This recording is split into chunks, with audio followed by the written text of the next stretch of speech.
السلام عليكم ورحمة الله وبركاته أعزائي المشاهدين في حلقة جديدة مع الكابتن إسلام.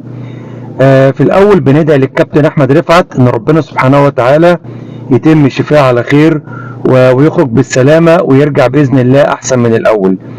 في الحلقة دي إن شاء الله أنا كلامي كله هيكون منصب على مستر كولر المدير الفني للنادي الأهلي.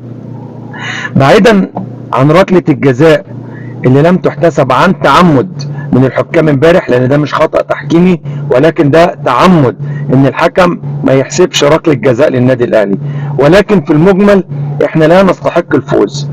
ومش دايما انت تبقى وحش وتكسب. انا دايما بقول ان من صفات الفرق الكبيرة ان هي حتى وهي بتبقى وحشة بتقدر تكسب. بس الكلام ده امتى؟ لما يكون انت مثلا عامل 10 ماتشات كويس والعادي بتاعك انك بتلعب كويس، ويجي ماتش مستواك ما يبقاش قد كده او يبقى الاداء بتاعك مش كويس، هنا انت مطالب كفرقه كبيره ان انت حتى لو حالتك كده ان انت تكسب. لكن الاهلي مع الاسف ان بقاله فتره مش كويس، وانا هنا مش هجيب اللوم على اللعيبه، لان انا عارف ان اللعيبه اللي موجوده في النادي الاهلي ودي قناعاتي الشخصيه ما هياش اللعيبه السوبر او اللعيبه الطب قوي، ولكن هي افضل الوحشين اللي موجودين في مصر. مع الاسف ان اللعيبه اللي موجوده في مصر كلها انا شايف ان هو ما فيهاش مواهب كفايه والامكانيات مش قد كده، وربنا يكون في عون كابتن حسام حسن على اللعيبه اللي موجوده في مصر. مفيش مواهب ومفيش امكانيات عاليه، فربنا يكون في عون. ولكن اللي انا شايفه ان المفروض ان المدير الفني ده بيبقى عامل زي الترزي اللي عنده قماشه. انا عارف القماشه اللي عندي دي ايه، اقدر من خلالها احدد انا اعمل بيها ايه، اقدر اطلع منها منتج كويس واقدر اطلع منها منتج مش كويس. مع الاسف ان اللي بيعمله مستر كولر في الفتره الاخيره، ومش اول مره، في مباريات كتير وانا قبل كده عملت حلقات عنه حتى واحنا بنبقى كسبانين، دايما بنتقد بعض اسلوب ادارته. يمكن انا راجل مش فني او مش متخصص، ولكن انا بشوف بعين الجمهور الحاجة الطبيعية والمنطقية اللي الى حد ما مش محتاجة حد يكون فاهم او حد يكون متخصص. يعني مثلا في ماتش الزمالك انا ما عنديش مشكلة نهائي ان اي مدير فني ممكن يبدأ المباراة بتشكيل غلط، يكون مرتب سيناريو في دماغه وحاطط احتمالات وبيحط التشكيل بتاعه طبقا للسيناريو اللي حطه في دماغه، لكن لما ينزل على ارض الملعب على ارض الواقع يلاقي السيناريو او ظروف المباراة بتختلف، بتيجي عكس ما هو متوقع. في الحالة دي انت كمدير فني مطلوب منك انك تتدخل عشان تحل الموضوع ده وتظبط فرقتك وتظبط تشكيلك وتعدل من نفسك عشان تتماشى مع ظروف المباراة. مع الاسف مستر كولر ما بيعملش كده. ماتش الزمالك بدأ غلط، خط النص خلى الزمالك امتلك خط النص. استمرار محمد هاني في ماتش الزمالك لحد النهاية دي تعتبر جريمة، لان محمد هاني كان مصطفى شلبي واكل عليه عيش جامد جدا، فاستمراره كان جريمة، ومع ذلك فضل مكمل لحد اخر الماتش. انت شايف ان في عندك مشكلة، مفيش حاجة تعيبك لو انت تدخلت وعملت حل مبكر.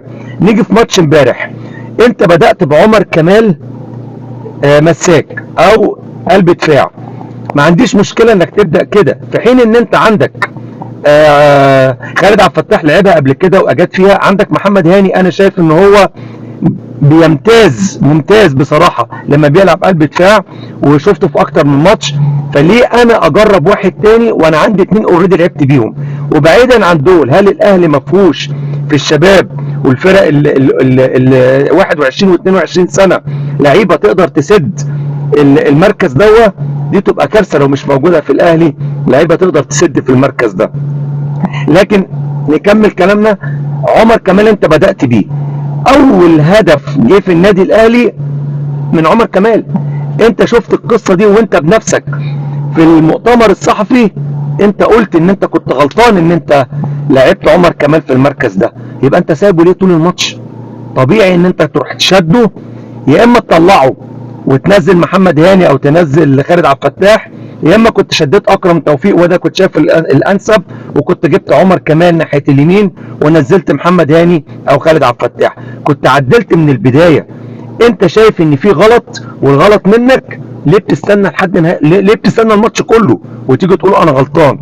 انت عندك طارق مصطفى في الناحيه الثانيه، طلع محمد عبد الغني في الشوط الاولاني لما لقى ان هو مش موفق. خلاص لازم المدير الفني لما يلاقي نفسه في حاجه حصلت مش مظبوطه يتدخل.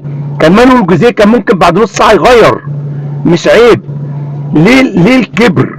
ليه الكبر في انك انت دايما تتاخر؟ طب انت الماتش كله شايف ان الدنيا مش احسن حاجه، ليه مستني في ماتش الزمالك مثلا لحد الدقيقه 75 عقبال ما عدلت وغيرت خط وسطك؟ ليه مستني 75 دقيقه انت شايف ان انت خط وسطك رايح منك؟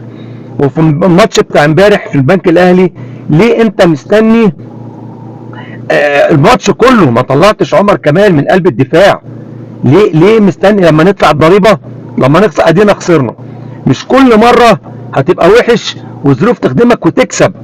لازم انت تتدخل، لازم انت تحل، لازم طبقا لظروف المباراه تمشي نفسك. انما كل مره تفضل تغير في تتاخر في التغييرات. طب ما انت كده استفدنا احنا ايه؟ انا بحمد ربنا سبحانه وتعالى ان هو جه في الماتش ده. كان لازم نتغلب في ماتش، كان لازم نفوق، والحمد لله ان هي جت في ماتش الامر فيه يمكن تداركه في الدوري. انت كده كده لو كسبت ان شاء الله هتتصدر، وكان لازم ناخد القلم ده عشان يفوق وعشان كولر يفوق. ولما تيجي تعمل روتيشن مش لازم تعمل روتيشن وانت اوريدي عندك نقص في خط الدفاع، تعمل روتيشن في 5-6 لعيبه. يعني خلق الروتيشن يبقى بالعقل في لاعبين في 3. وبعدين انا شايف من وجهة نظري ان رضا سليم وكريم فؤاد احسن من بيرسي تاو وحسين الشحات. بصراحة انتاجهم في المباريات اللي بيلعبوا فيها بيكون اعلى من انتاج حسين الشحات وبيرسي تاو. يا ريت مستر كولر يفوق لان اللي جاي اصعب، ولو ما كانش يتدارك اخطائه ويتدخل ويحط في اعتباره التغييرات البدري او المبكرة مش عيب، مع الاسف انا ما اتوقعش ان احنا ممكن الظروف تخدمنا دايما باستمرار ان احنا نكسب. واتمنى ان شاء الله التوفيق للنادي الاهلي. انا كده خلصت حلقتي، ويا رب دايما اشوفكم على خير، والسلام عليكم ورحمة الله وبركاته.